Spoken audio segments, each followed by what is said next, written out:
system, but also the ELEX mission, because as far as I know, in 2007, when the ELEX mission was taking over the judiciary, there was basically handover of the cases pending at the judiciary. And I remember very well, probably you may know also, there was a UN inspection done at that time, and there is a report on the UN when this had happened.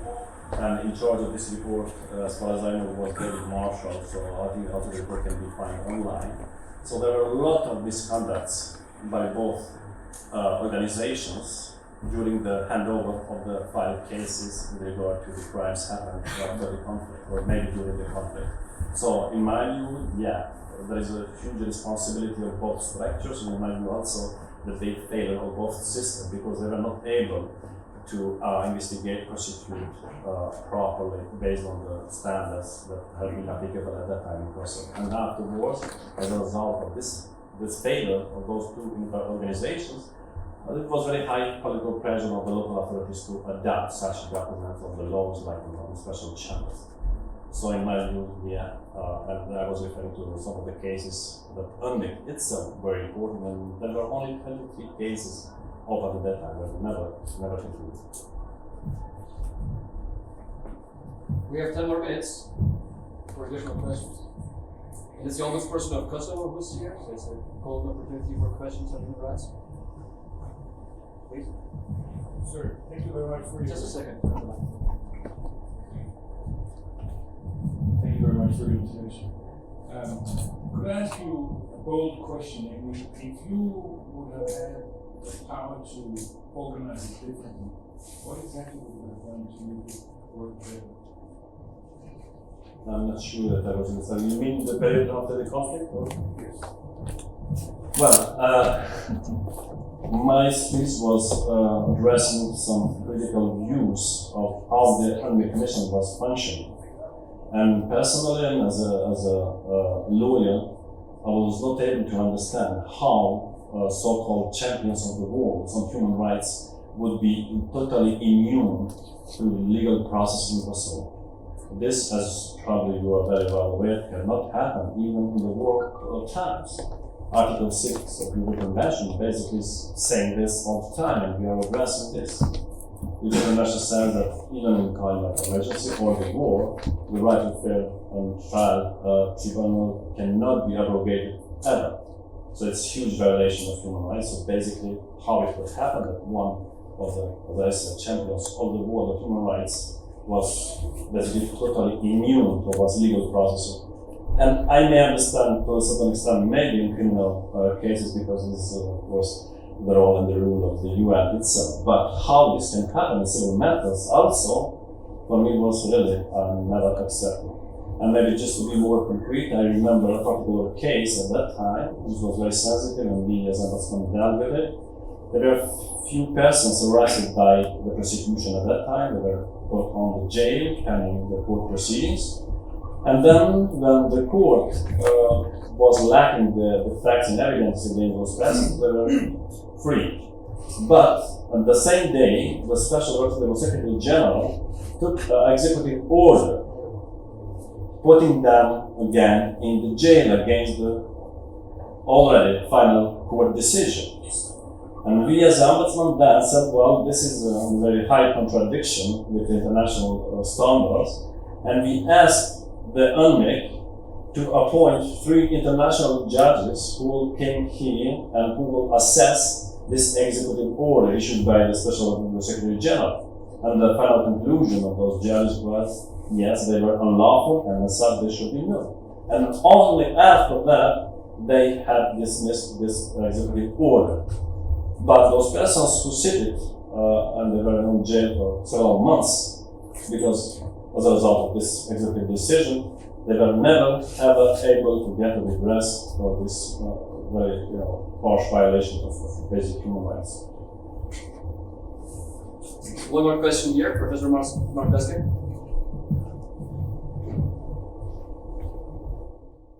My name is Mark Baskin. I teach at the College of Kosovo. I actually was in UNMIC at the time, and I just wonder if there's great confusion, and there was overlapping jurisdictions between the OSCE and the UNMIC administration. And at the time, early on, when the mission was created, there were these 4 pillars.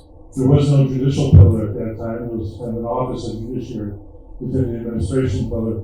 And notwithstanding all of those kind of difficulties and competition between OSCE and UNMIC, quite frankly, David Marshall was one of the key players in that competition.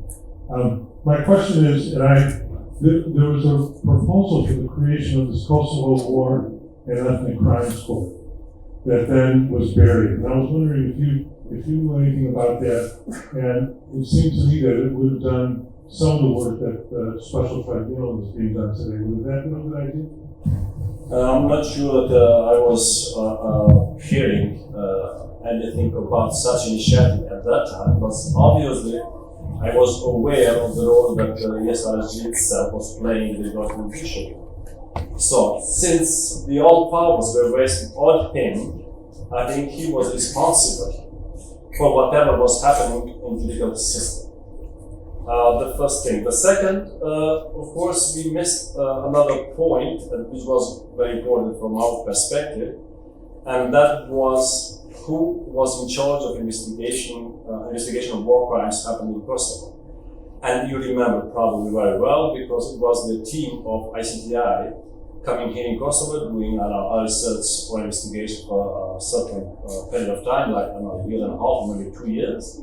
And then a self-governing institution of Kosovo were impressed that, yeah, this is the responsibility of the UNMIC, and basically they are in charge of doing an investigation on war crimes. But when they left, after 2 years, only then they understood that it was not the part of the responsibility of SRG, but there was a specific mission that ICTI had in Kosovo for certain cases, but not related to what was happening in Kosovo at that time.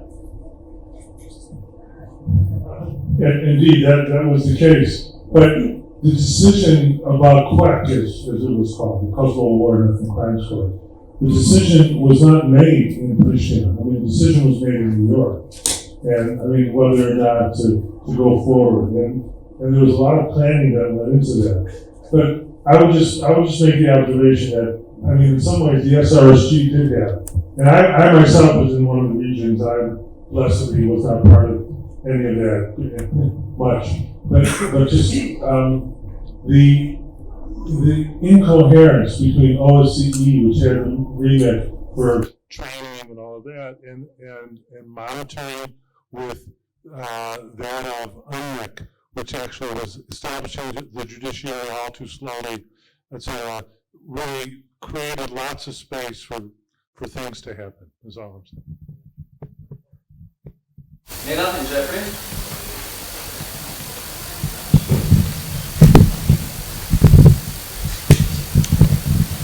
I would like to look at you, but also to Marx, and I don't know what's the best way maybe to stand like this.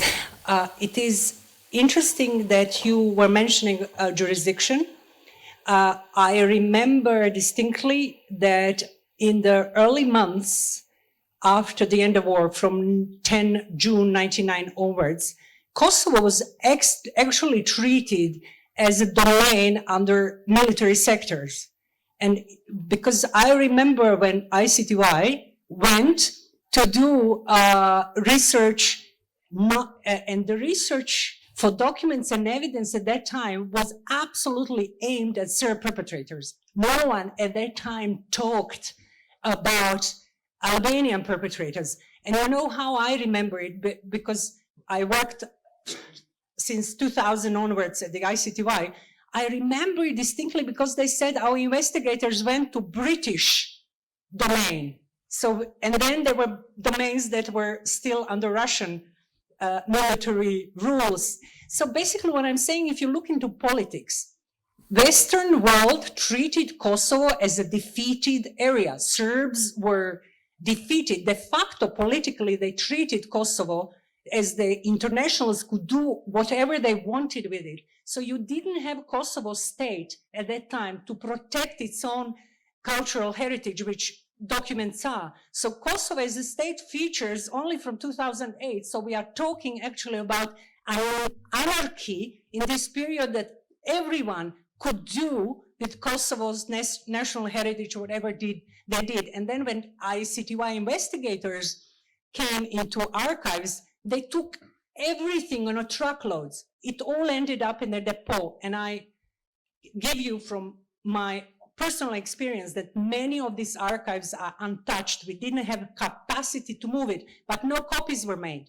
So Kosovo as a state has a huge gap in statehood. So national interests and were protected by law, but at that time there were no laws, and Kosovo was treated as Serbian domain. But then West changed its mind, and it never treated the Serbs as the losers of the war. You never had this very clear thing, and look what happened with Nazi archives. So the question is, how could you expect that this gap is ever filled now that suddenly international community decided that there should be ethnic distribution about the war crimes?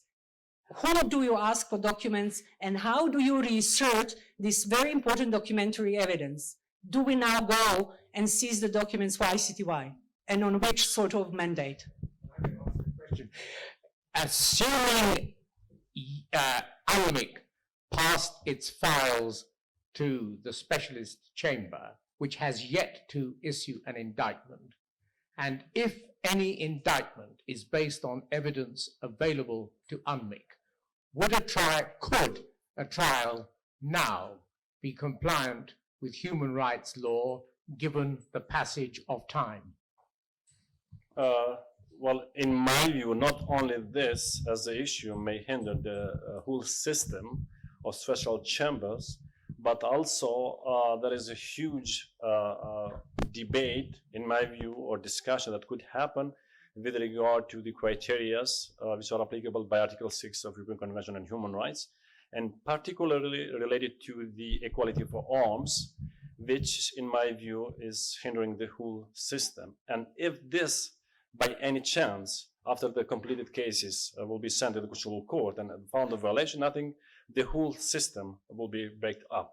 Another matter, very serious one, is related also to the quality of legal representation of the possible indictments after the process will start, because the quality of legal representation is a serious issue here.